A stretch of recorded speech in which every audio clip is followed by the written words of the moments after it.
अस्सलाम वालेकुम दोस्तों, मैं आता मोहम्मद सिंधी तव्हां ॾिसी रहिया आहियो यूट्यूब चैनल सिंधी आता मोहम्मद। उम्मीद कयां थो त तव्हां दोस्त ख़ैरियत सां हूंदा हुए।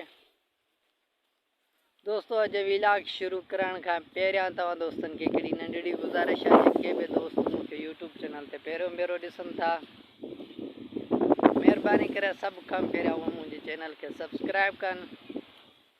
जे करे मुंहिंजी वीडियो तव्हां दोस्तनि खे पसंदि अचे थी त पोइ लाइक बि कजो ऐं अॻियां हली करे कमेंट बि कजो जेकॾहिं तव्हां पंहिंजी राय ॾियणु चाहियो था मुंहिंजी वीडियो जे बारे में। तव्हांखे मुंहिंजी वीडियोज़ कीअं लॻनि थियूं या मुंहिंजी अॼु जी वीडियो तव्हां दोस्तनि खे कीअं लॻे थी, उन जे बारे में तव्हां दोस्त कमेंट ॾेई सघो था ऐं पंहिंजी राय बि मूंखे ॿुधाए सघो था। तो दोस्तों शुरू कयां थो अॼु जी मज़ेदार वीडियो। दोस्तों अॼु मौसम सफ़ा ख़राब थी चुको है, मौसम सफ़ा बिगड़ी चुको है।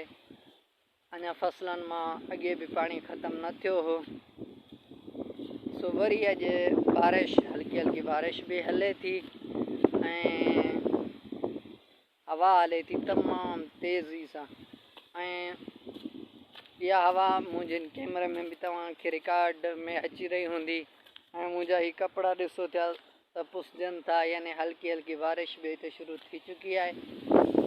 तो अॻी हिकिड़ी वीडियो में मां तव्हांखे ॾेखारियो हुयुमि जेको खंभो किरी पियो हुयो बिजली वारो। सो अॼु पंहिंजी महिनत पाण तहत अॼु उन खंभे जी असां कोटराई करे खंभो कढियो हुयो ऐं उहो खंभो शार भी वयल आहे। हींअर तो मौसम भी ख़राब थी चुको है। अॼु शाम असांखे पंहिंजी बिजली जो आहे न सेट करणी हुई, पर मौसम में तमाम घणी ख़राब थी चुकी है। तव्हां छाइजी वियो आहे हर तरफ़ खां ऐं हवा भी हले थी तेज़ी सां ऐं इहो बरसात भी हले थी थोरी थोरी। ॾिसो था तव्हां हवा जो त अंदाज़ो तव्हां लॻाए सघो था त केतिरी हवा हले थी। सो दोस्तों अॼु जी वीडियो में तव्हांखे ॾेखारियां जेको अॼु असां किरियल खंभे जे लाइ जेका खोटराई कईसीं ऐं उहो जेको भॼी पियो हुयो कढियोसीं, उहो भी मां तव्हांखे थोरो सीन ॾेखारियां। बरसात हले थी तॾहिं कोशिशि कंदुमि अॼु वीडियो ठाहिण जी। ही ॾिसो दोस्तों, हीअ असां खॾो हणी करे जेको खंभो भॼी पियो उनखे कढियो आहे। मां बि हुयुमि, कुझु दोस्त ॿिया बि हुया। सो पंहिंजी महिनत पाण तहत फोड़ी करे असां उन खंभे खे शार मोकिलियो हुयोसीं ठाराइण जे लाइ, बिल्डिंग जे लाइ। बिल्डिंग थी ईंदो ज़रूरु दोस्तों। मूंखे लॻे थो त हाणे मूंखे पंहिंजे वतन वापसी करणु घुरिजे, छाकाणि त मौसम तमामु घणो ख़राब थी चुको आहे। बरसात भी हाणे तेज़ी सां हलणु शुरू थी वई आहे। कोशिशि कंदुमि वीडियो अॻियां वधाइण जी जेकॾहिं तव्हां दोस्तनि जो साथ रहियो, जेकॾहिं मौसम साथ रहियो त हमेशह मां तव्हांखे वीडियोज़ ॾींदो रहंदुसि। जेकॾहिं तव्हां दोस्तनि जो साथ रहियो यार, तव्हां सिंधी सफ़ा सपोर्ट नथा कयो यार, ईअं न कयो, सपोर्ट कयो। पाण सिंधी भाइर आहियूं ऐं हर मुस्लमान पंहिंजो भाइर आहे, तंहिंजे करे मां सिंधी में व्लॉग ठाहींदो आहियां। मूंखे उमेद आहे त सिंधियुनि खे ई सिंधी सम्झ ईंदी हूंदी।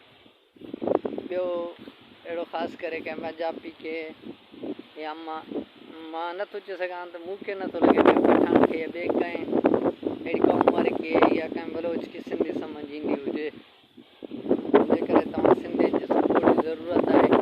जेके बि दोस्त मूंखे यूट्यूब चैनल ते या फेसबुक पेज ते ॾिसनि था, जेके बि दोस्त मूंखे फेसबुक पेज ते ॾिसनि था, उन्हनि खे मां गुज़ारिश इहा ई कंदुसि त मां पंहिंजो यूट्यूब चैनल वारी लिंक पंहिंजी वीडियो जे मथां हणंदुसि, लॻाए छॾींदुसि। तव्हां दोस्त उन ते क्लिक करे मुंहिंजे चैनल खे सब्सक्राइब कयो ऐं मुंहिंजे चैनल जो विज़िट कयो, मुंहिंजी वीडियोज़ जो भी विज़िट कयो। ये ॾिसो दोस्तों, बारिश तमाम घनी हली है, मतलब थोड़ी थोड़ी हलंदे हलंदे कपड़ा भी जी चुका नहीं, हवा भी तमाम तेज़ हले थी। सो अज जी वीडियो लाए अज जॾहिं लाइ सिर्फ़ु एतिरो ई उम्मीद कयां थो त मुंहिंजी अॼु जी वीडियो तव्हां दोस्तनि खे पसंदि आई हूंदी। जेकॾहिं पसंदि आई आहे त पोइ लाइक कजो, कमेंट कजो ऐं शेयर कजो। अल्लाह हाफ़िज़।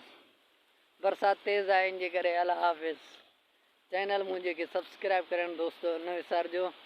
सब्सक्राइब कंदा वे त इन सां असांजी हौसला अफ़ज़ाई थींदी, इन सां असां तव्हां दोस्तनि लाइ न्यूज़ जा डेली बेस ते नवां नवां व्लॉग ऐं पंहिंजे ॻोठ जो माहौल, ॿारहाड़ी जो माहौल कीअं हूंदो आहे, सभु तव्हां दोस्तनि सां शेयर कंदासीं। जेकॾहिं तव्हां दोस्तनि जी सपोर्ट रही, जेकॾहिं तव्हां दोस्त मुंहिंजी वीडियोस खे ॾिसंदा रहिया हुए, मुंहिंजी चैनल खे सब्सक्राइब कंदा रहिया हुए ऐं मुंहिंजी वीडियोस खे लाइक कंदा रहिया हुआ ऐं मुंहिंजी वीडियोस ते तव्हां कमेंट कंदा रहिया हुआ, इंशाअल्लाह पाण हमेशह साथ रहंदासीं। अॼु लाइ सिर्फ़ु एतिरो ई। अल्लाह हाफ़िज़।